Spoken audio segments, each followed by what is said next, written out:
Well, good evening, everybody. I'm Carrie Abbott. I'm the director of the Office of First Year and Transfer Programs here at Syracuse University. I'm so excited you all could join us here tonight to talk a little bit about new student orientation and parent and family services. I'm joined tonight by my colleague, Missy Mathis Hanlon from Parent and Family Services. Missy Hi saying there. hello. We are all, of course, coming to you live from the comfort of our own homes. I'm sure all of the working parents out there appreciate that I'm hiding in my basement and hoping my children don't come bounding down the stairs, but I'm sure it's happened to all of us this week. So we're going to go ahead and get started and just talk to you a little bit about what you can expect when you arrive for new student orientation.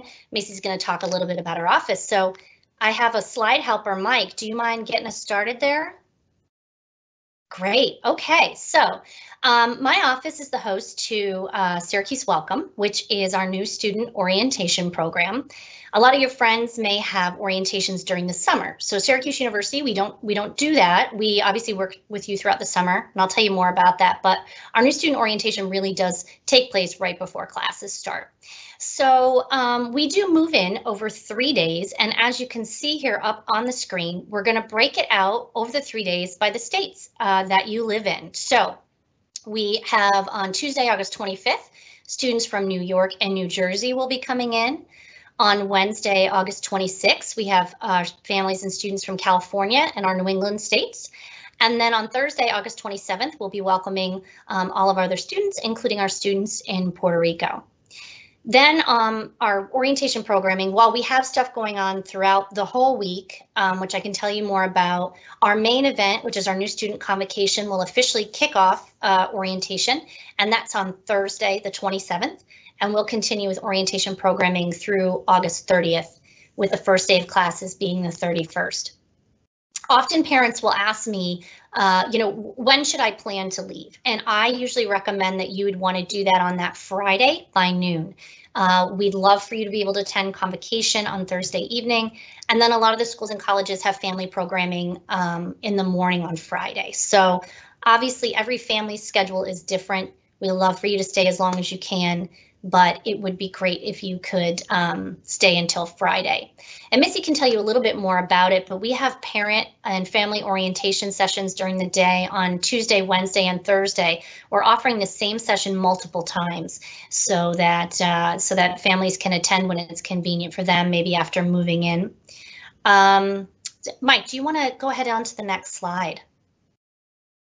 So all of the information about orientation really is going to be found at our website, New to SU, which is our Becoming Orange new student information platform. It's the place where you're going to go to find all of the information about getting prepared to come to SU. Our office is really going to start beefing that up around May 1st, and you will also start to receive bi-weekly, then weekly Becoming Orange newsletters for us. That's where we're going to be sharing all the pertinent information about tasks that you need to complete before getting ready to come to SU, important deadlines, how to prepare to arrive, what to pack, and that kind of thing. So one of the big things that students can do is go ahead and get your SU email set up. That is going to be the primary conduit that we communicate with you, which includes our Becoming Orange newsletters. So go ahead to SU Mail, get that set up, and start checking it often. Mike, do you want to go on to the next one there? So as I was saying, definitely let's check your email very often.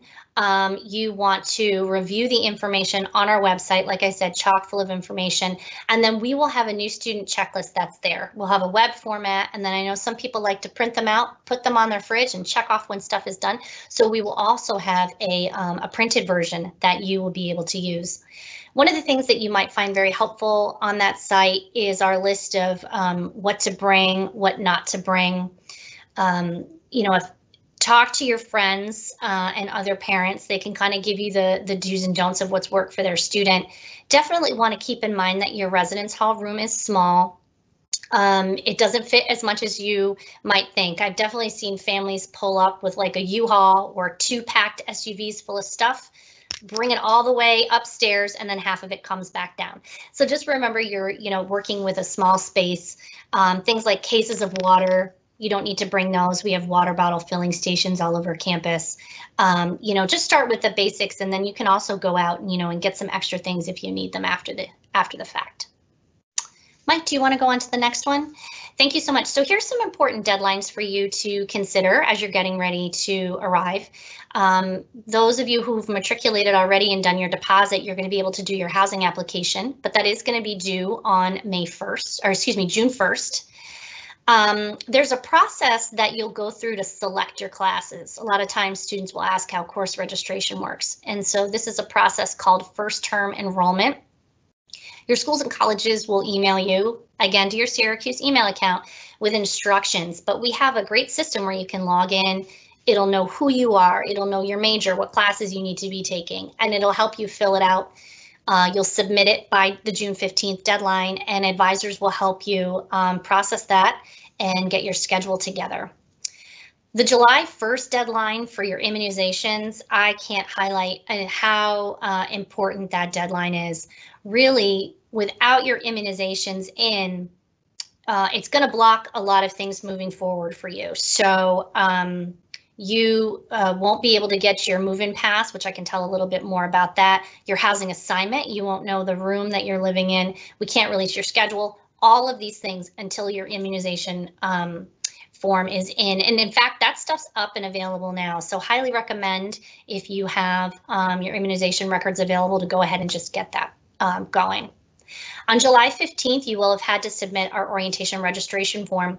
This is a form that we'll have available on our website starting in June, and it's just an information form so we know who's coming for orientation, how many people that we're expecting to arrive. We get some details. Also, if you'd like to enroll in a pre-welcome program, which I can talk more about. And so that form will be due to us on July 15th. And then also other important deadlines is that you'll need to submit your final high school transcript. That's also due August 1st, along with uploading your SUID card photo. And that's a system you can just do online. You can take a photo that you have at home and just upload it into their system. Great. Missy, do you want to take it over from here? And then maybe we could talk a little bit more about just move in, how that works, and whatever folks would like to know more about. Sure. So I know many of you are probably students out there, and I'm going to try to mute myself for a minute and see if it works. Okay. We are an office that can help your family, or if your family is attending this session with you, we're an office just for them. We help parents and families, help you feel supported at the university, keep them informed about important information that you may need to know so they can give you a nudge and remind you.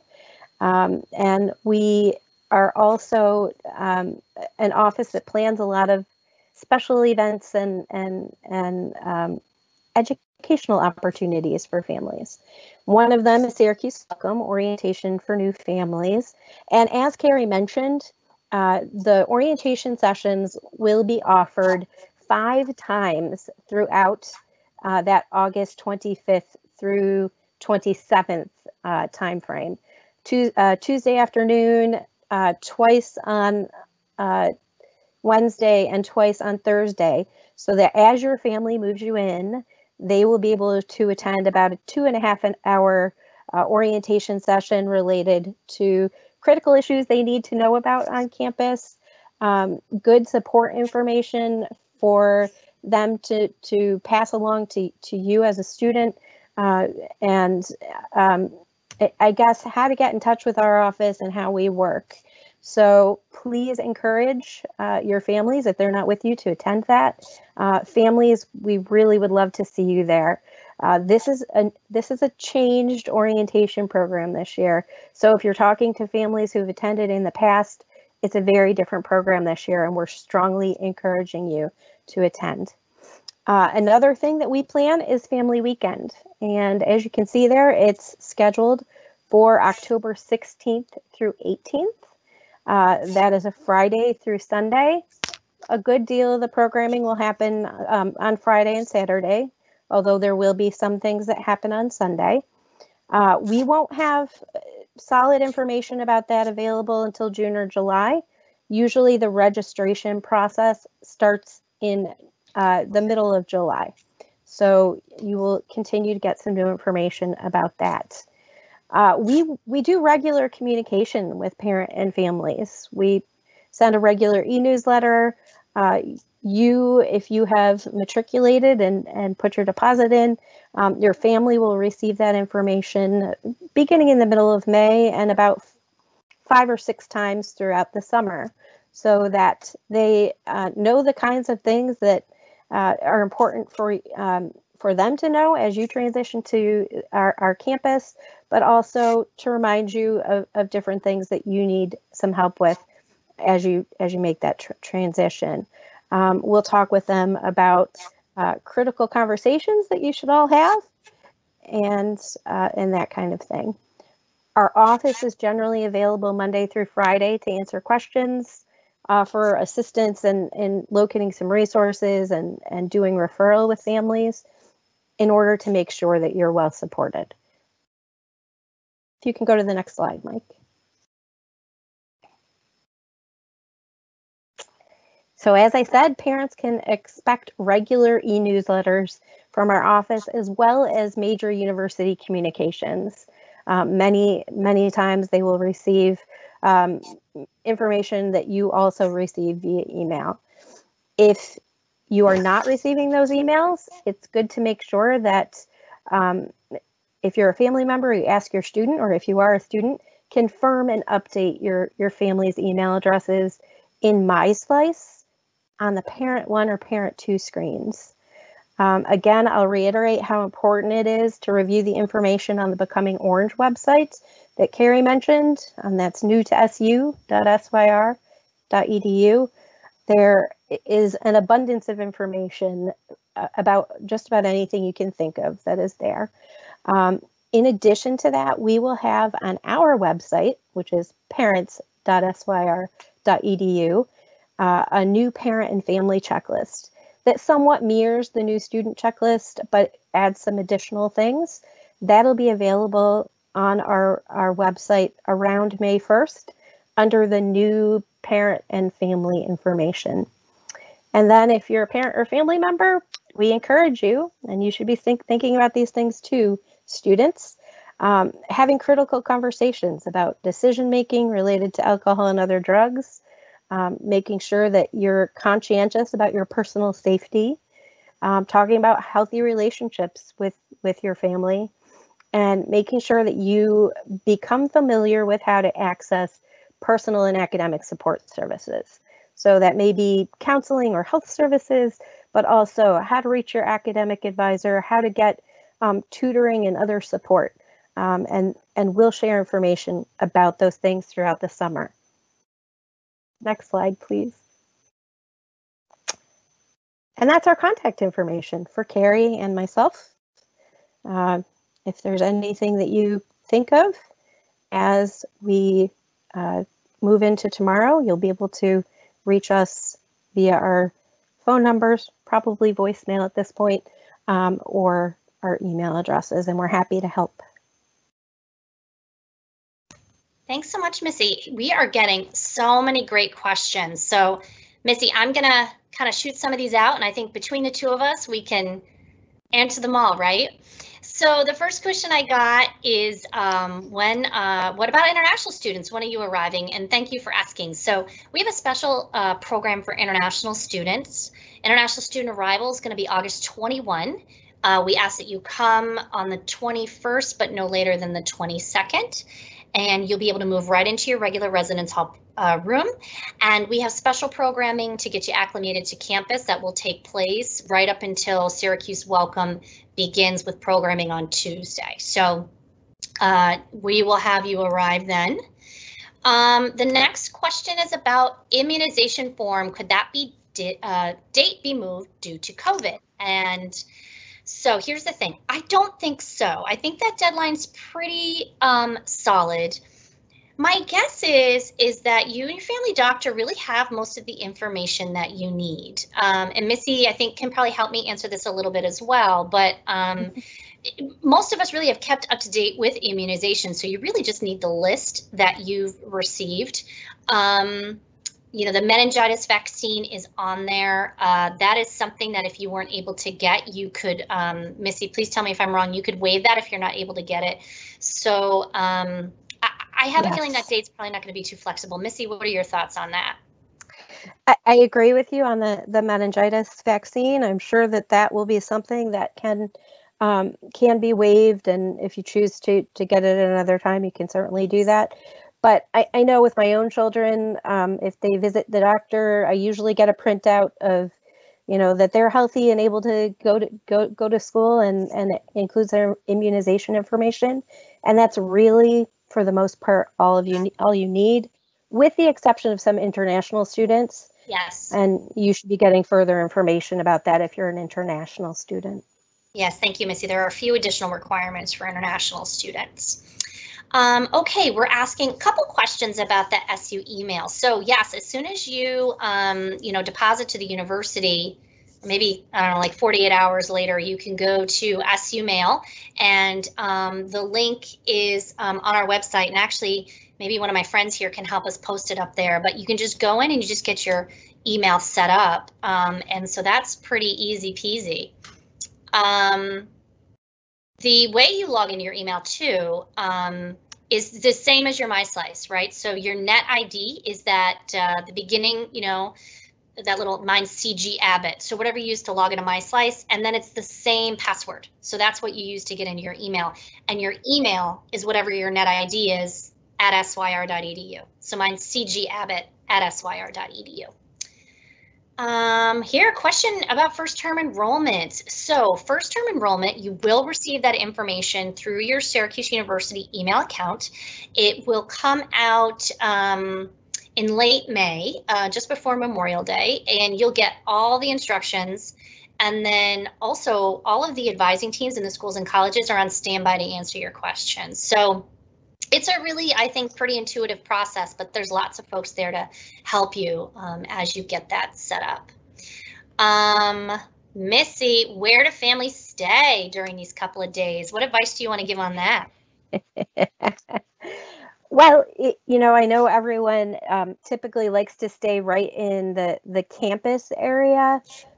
We have the Sheraton Syracuse University, the Hotel Schuyler, and some other hotels that are within about an 8 to 10 block radius. However, they will, I'm going to say they'll sell out quickly. Some of them may already have bookings, but unfortunately, there's not enough room in those hotels for you to stay right in that small compact area. So you may look to hotels in what we call the Carrier Circle area, or East Syracuse. That's sort of, you'll see traditional business traveler hotels in that area. Certainly there are some airport area hotels and others. We even have folks, go to Airbnb, breakfast, bed and breakfast, those sorts of situations. So, there's a lot of choice available, and a lot more hotel rooms in Syracuse in the past 5 years. So, yeah. Absolutely. And, you guys, as I said, we have those move-in dates, set up.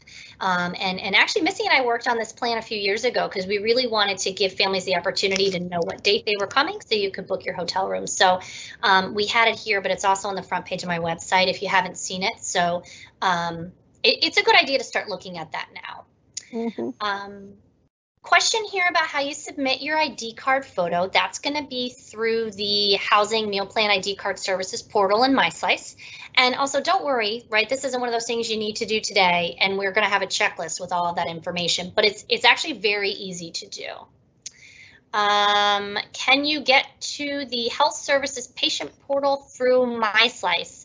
Missy, is the link there? I would think it is, but I'm going to I am not aware. I'm not aware of it being in MySlice, but you can find it if you just go to the Syracuse University website and search for Barnes Center at the Arch. Yes. The Barnes Center is our state-of-the-art health and wellness center on campus, and that includes our health area counseling, health promotions, so kind of prevention and be well sort of programs and events, and also our recreation area. Within that area, you will find a link to the health portal where you can submit immunizations and other information. So actually just today too, Missy, on the front page of new2su.syr.edu, we put a little news block that shows you how to link right there. And so I just tested it, and a couple links, it'll take you to the patient portal, and we'll have more links to that. And we'll do that on the parents' website as well. Will the health history and immunization form from senior year of high school work? I will advise you to click on this link here that we just put up, only because it's going to give you very detailed information. What they're really looking for, I'm going to tell you, one of the big things is making sure your MMR are up to date, right? The measles, mumps, rubella, making sure that you've had the proper number of dosage for that. So that is a biggie, but I'm going to invite you to take a look at that link because it'll have a lot of details for you. Let's see, will we need to submit a transcript for any dual enrollment credit we earned from a community college? That's a great question. Yeah, you will also submit that information. Your schools or college will take a look at all of your credits to see what might transfer. And I'm going to welcome my admissions friends to chime in, but it's both our admissions office and our schools and colleges who like to see your final high school transcript. And the schools and colleges will be taking a look at any, other college credits that you might have. Oh, how can we get the calendar for the school year? So our registrar's office has that like a 5-year calendar up. Missy, do you link to that as well, or we could just give them the registrars? We will do that on our new parent website. You'll find that information there, but it's at registrar.syr.edu. Registrar.syr.edu. They have like a 5-year out calendar. So if you'd like to plan for the rest of your time here, you can do that too. Is the parents.syr.edu information different than what's available to parents on MySlice? Yeah, it's very different. The information on the website is very general information that is there to help you learn more about the university and how to help your student. It has our contact information and a newsletter archive and those sorts of things.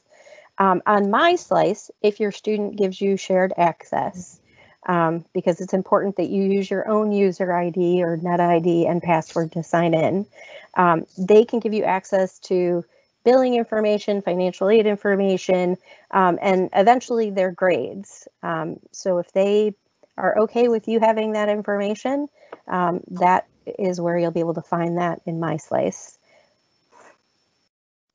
And I think that's a really helpful family conversation to have, Missy, at home with a student and a parent, right? Like, I'm going to college now. As a parent of smaller children, Missy and I have kids about the same age. We're used to having this system called School Tools, where we could go in and see every single one of our students' assignments and if they've submitted it and what their grade is. And when you're going into a college environment, it's a little bit different. So I think it's a helpful conversation to have parents and kids and decide, what is that going to look like in a college environment? Because really the student is the one who's kind of organizing your access on MySlice. So Missy, I don't know if you agree. I think that's a good conversation to have. I absolutely agree. Yeah. Okay. Switching topics a bit, how do I apply for housing on MySlice? I've paid my deposit. Well, that's exciting. Welcome. You can go into MySlice. There's a My Housing portal, and the link to that is there.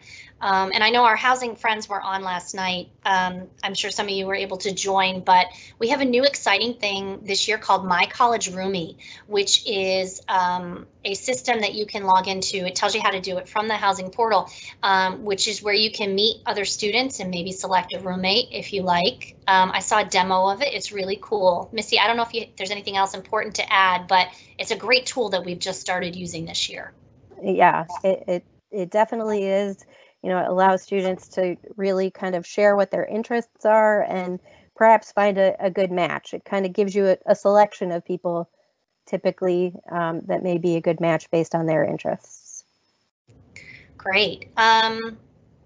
So health insurance, there's some questions here about health insurance. So on this link on my page that goes to the kind of health and immunizations area, it talks a little bit more about the health insurance and what it covers. If you have health insurance already and it meets certain qualifications, which are better described in the Barnes Center website, then you can waive it. You don't have to take it. So it works really well for some families, maybe some folks who are self-insured, who own small businesses, or live out of New York State. So you take a look, see what's best for you, but you can waive it if your insurance meets the requirements. And you have until I think September to do that. It's early September. Early September, yeah. Okay, so question about accommodations. The Office of Disability Services works with students on most of these needs.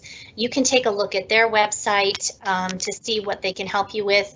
It depends on, of course, what the students' needs are, but they will work with your classes, if you need accommodations with your professor, if you need note-taking, extra time, those types of things. They also partner with housing if a housing accommodation needs to be made. So I would say that's a good place to start if you have questions about accommodations. One of the things that's important with that, Carrie, as well, is that students actually register for services with the Office of Disability Services. And once you've deposited, you can start to go through that process, provide all of your paperwork related to diagnoses, etc., and they will actually set up a meeting with you and a counselor from the Office of Disability Services so that they can begin putting a plan in place. Absolutely. Yeah. I mean, I have a child with an IEP, and so, families like me that used to have an IEP 504, I have a binder like this. I don't know what you guys have at home. So it's the same thing. You submit the paperwork, they'll review, as Missy said, they'll meet with you. But they're great to work with, really wonderful partners, and they're very helpful for students. So let's see, June 1st housing deadline also include the roommate deadline or the deadline to find a roommate sooner. Missy, I'm sorry that I don't know that yet now that we're working with the new college roomie system. It was sooner. You know what? Maybe we could take a look. Yeah, we could. If you want to look that up, I'll talk a little bit about it. But in the past, it was in early May, and it was basically a 1-week period where if you knew someone who was coming to the university, you could select that person. As long as you mutually selected each other, then you would be able to room together. Now, as far as my college roomie is concerned, I think that may allow for a little bit more time with that process. Excuse me, because it gives people a chance, if they don't know someone that's coming to the university, to find a good match for them. Yeah, there's a page on here about, and maybe we could just get the link up here. Let's see. I'm looking quickly to see. You'll have until May 29th to make a roommate selection. There we go. It was like beat the clock. Yeah, there's a very helpful page all about housing. And it's actually through my admissions friends here, but it looks like May 29th is the day. So it's a little later actually than it used to be, which is helpful. Okay. Should we bring utilities like a fridge or a microwave? So you can. There's a couple different options for that. We have kind of some size limits, for fridges and for microwaves. So you could totally bring those from home. Another option, which some families do like to take advantage of, is that the bookstore rents something called a micro fridge. So it's a refrigerator with a microwave right on top. What's nice about that is that they will deliver it to your room before you arrive, and they will pick it up at the end of the year. So we have helpers, and I realize maybe when we wrap some of the questions, Missy, we could talk a little bit more about the move-in process itself. But, you know, with the micro fridge, it does save you from having to bring, you know, the fridge up and down the stairs. But if not, you know, it's the small size fridge we recommend, and then the lower wattage microwave. Can you talk more about pre-orientation? I sure can. So we have a lot of different campus partners that we work with who offer what we call pre-welcome programs or pre-orientation programs. And they're really a great opportunity to come to campus a little bit earlier and meet a small group of people. It's kind of like a nice soft launch. So a couple highlights from that would include our outdoor adventure program that's coordinated through our friend Scott Catucci and his team in recreation. That is an outdoor adventure program where you go to the Adirondacks, you go whitewater rafting, stuff like that. We have a program through Hillel that's very popular. It's an introduction to our Hillel community, but it's fun. You meet people, you get to do activities, that kind of stuff. We have a program for my office that we sponsor for first generation college students. We have another program for transfer students.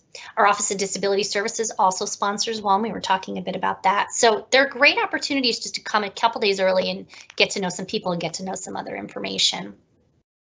When will we have access to My College Roomie? Back to that, you have access now. It launched on March 15th. So I think you can go ahead and get in there now and check it out if you haven't.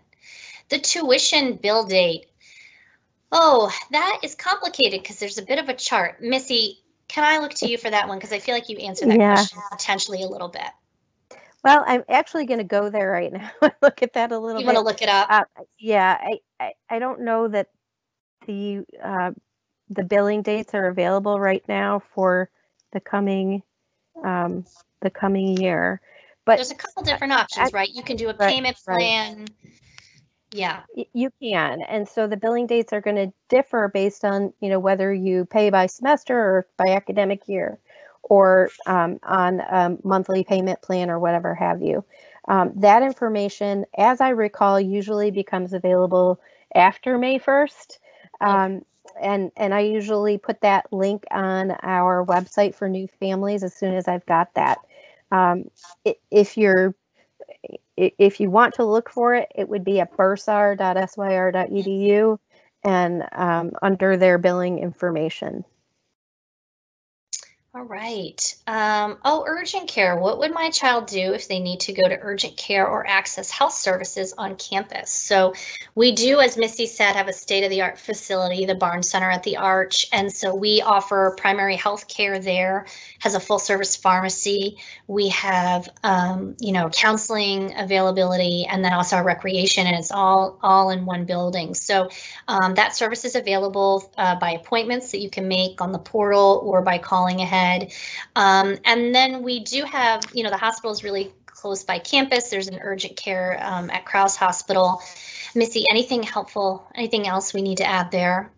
Yeah, actually on the Barnes Center website under health, they do have some suggestions for urgent cares there for, I guess what I'll call them, after hours care. Yes. Because certainly they'd like to serve as you know, the primary healthcare point for students. But they do offer that information on their website. I know there are a couple of WellNow locations that are close by as well. Perfect. Let's see. Are there classes required for all first-year students to take? So your curriculum really does depend on your school or college. So there's definitely like first-year curriculum within each school or college. The one class that all of our first-year students do take is a course called SEM 100. And that's a first-year experience course which links students from across schools and colleges. And it's discussion-based. It's a great opportunity to learn more about the university and build community, learn more about yourself and other folks. So that's going to be a 6 weeks class. It's going to be taught in the fall. I'll be teaching one of the sections, so I'm really excited about that. So that is the course that all students take. A lot of students will also be taking a writing course that's very common across most schools and colleges. But then other than that, it's really kind of depends on your school or college. The waveform is not available yet. Oh, are we talking about insurance? I know that they are actually updating that website like today. They were supposed to have more up by the end of the week. So I think stay tuned on that. I would expect it soon.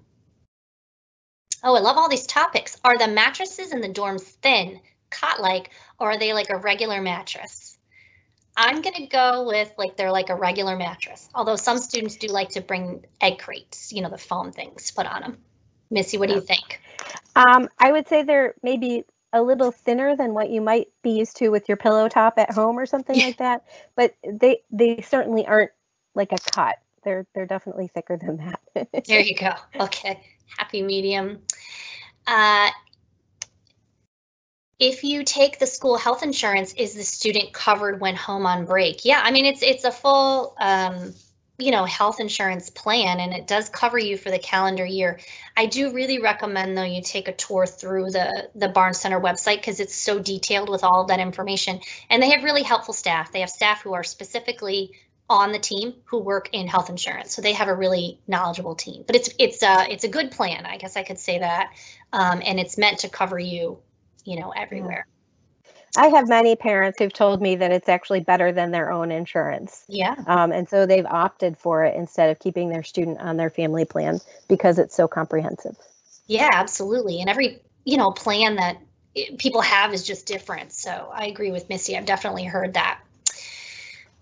Travel question. Other than Syracuse Hancock, are there other major airports easily accessible from Syracuse via shuttles? So that's an interesting question. No. Most people, I would say, fly into Syracuse, and we also have a train and bus station here in Syracuse, which are both actually quite close to campus. JFK is about like, I don't know, 4 or 5 hours from us. So there's not usually like a direct shuttle. And then Rochester Airport's about an hour and a half from us. So I would say, yeah, usually people would fly into Hancock.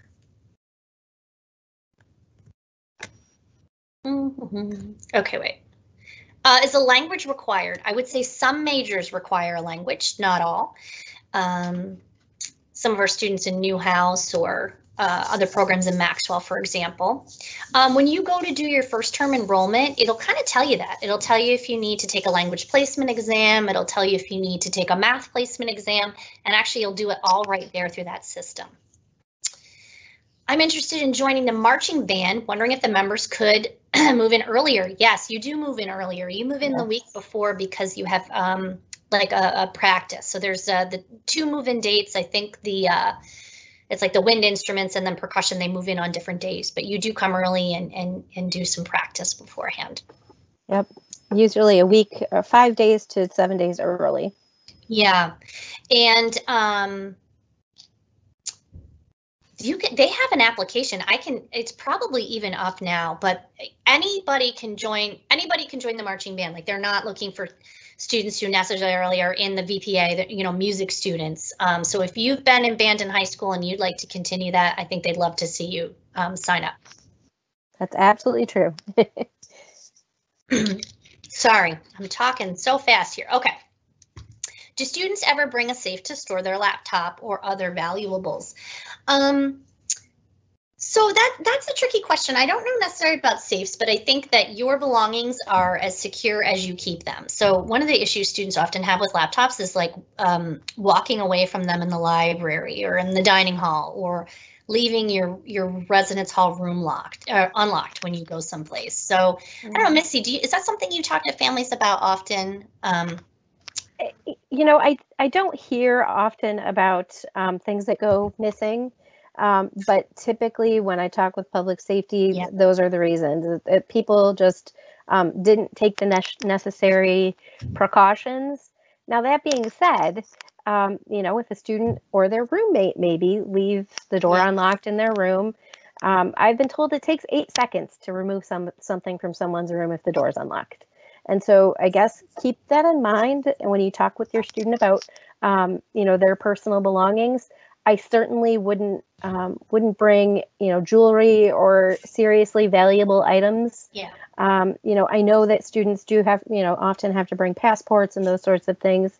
Some do bring safes. Some find a secure place in their room for those items, and those kinds of things are typically, okay, but it's usually technological equipment that is the problem, and it's just because it's unwatched. Yeah, unwatched. I think that's a good phrase. Mm-hmm.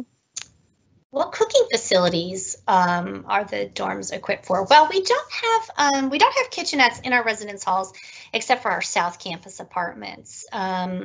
So yes, upper division students and transfer students typically live on South Campus, and those would be apartments that have cooking facilities. Is there any summer work before starting in the fall? I don't think so, but I can say that students can start applying for work study positions through a program that's called Handshake. That's where all of our jobs are listed, and students can log in there over the summer and put in applications. Missy, anything else we should say about student employment, you think? No, other than CUSE-Works is how you would find that information. That is, I guess our student employment office are the folks that would work with students who may be having a little bit of difficulty finding something on Handshake. And I know that many departments do use that now to post positions, but always remember that there is the hidden job market, and that's true in the real world too.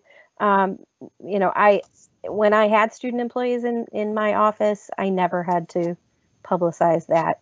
I would have friends of friends suggest somebody, and people who would stop by and be interested, and I never had to post jobs.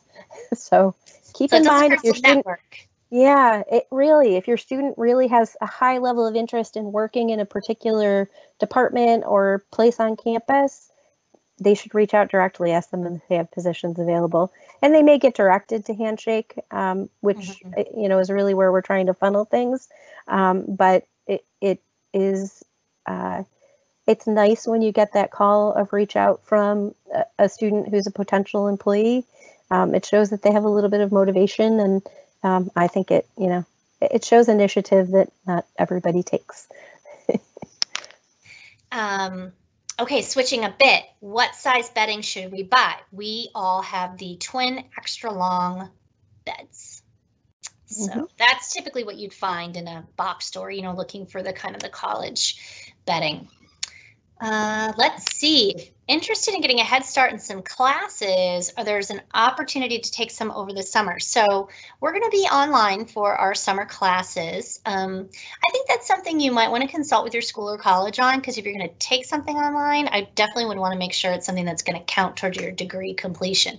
But we do offer a lot online, and I think especially this summer we will be trying to add some more offerings. Is there transportation on campus? Yeah, we have a really robust transportation system on campus. We have the Central buses. We have these new CUSE trolleys that are like old-fashioned trolleys that are orange and blue that are really great. So they're always taking routes around campus, and really kind of all hours of the night too. We've added some additional shuttle drivers for late night. So it's really quite comprehensive. How is Syracuse as a town or city to live in? Is it accessible to students, and how safe is it?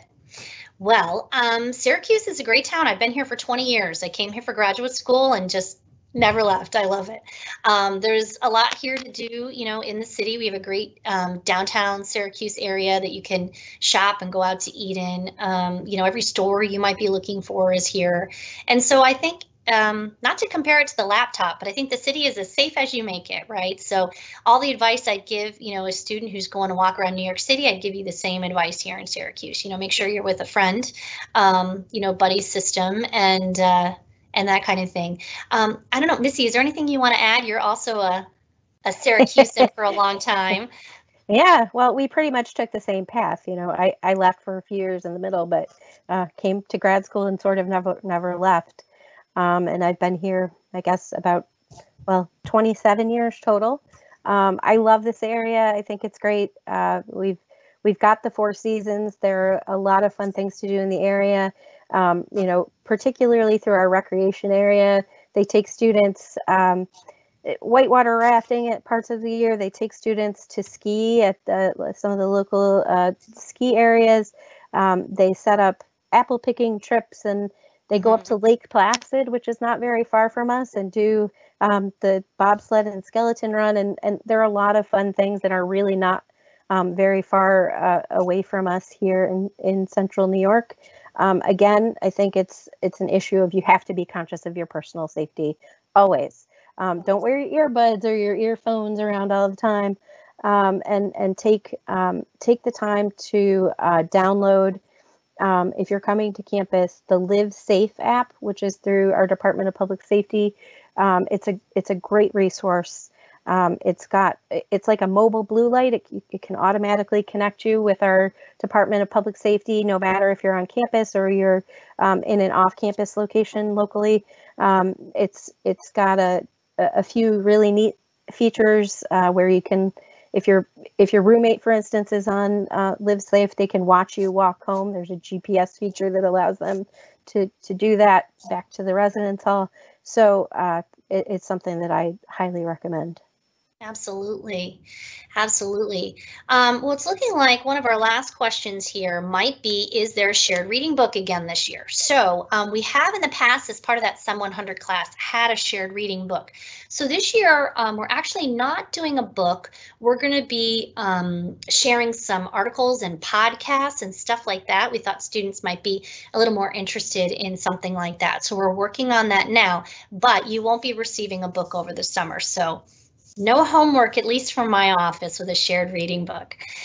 I know we might be close to end of time. Missy, anything else that you think that we should share with our guests here tonight as they're getting ready to come? I don't know if you briefly wanted to talk about the move-in process, just so that they know about that a little bit. We have a couple of minutes where we could do that. Yeah, Missy, thanks. I will do that. So, I mentioned that we have move-in on different days, right, over those 3 days, and it is by your state.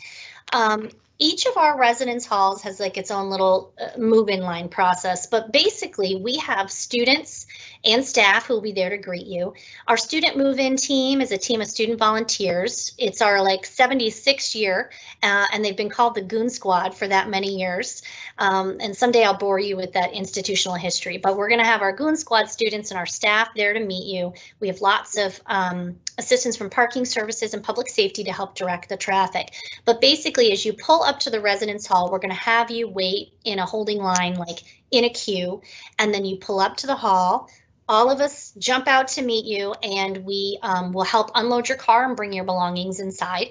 So typically I would recommend that the student go with the Goon Squad up to your room, and then a family or support person would help move the car, and our parking staff will show you where to park it. So, sometimes people ask me, why do I have to come on a specific day? Why do I come at a specific time? Because we also assign you a time. And then I find when people get here, they say, oh, I see, because it is definitely a very well orchestrated puzzle. So hang tight with us. That's why we do kind of organize it in that way. But hopefully then you'll have a good experience with it all. Anything else, Missy, you think is important there? Nothing that I can think of. We just always get a lot of good feedback about the move-in process. Families who've been at other institutions and come to SU see what a big difference it is. So. That's the thing I think is so exciting about Syracuse Welcome is the whole campus comes out, right? Faculty, staff, students, everybody is here. We've got our orange t-shirts on. We are excited you're coming. And we just hope that you feel that energy, as we're getting ready to come this summer, as you're getting information from us and when you arrive. We're very excited to roll out the orange carpet for you, and welcome you. And, I'll just acknowledge that this has been a challenging senior year, right, for all of you and for our current seniors. And I think now even more than ever, we really want you to know that Syracuse University is your home. You're part of an Orange family, and we're just really excited to meet you. So thank you so much for spending your evening with us, Missy. I miss you. It's nice to see you virtually. And I want to thank you to our admissions team for hosting us here this evening. Thank you so much for joining us. Thank you.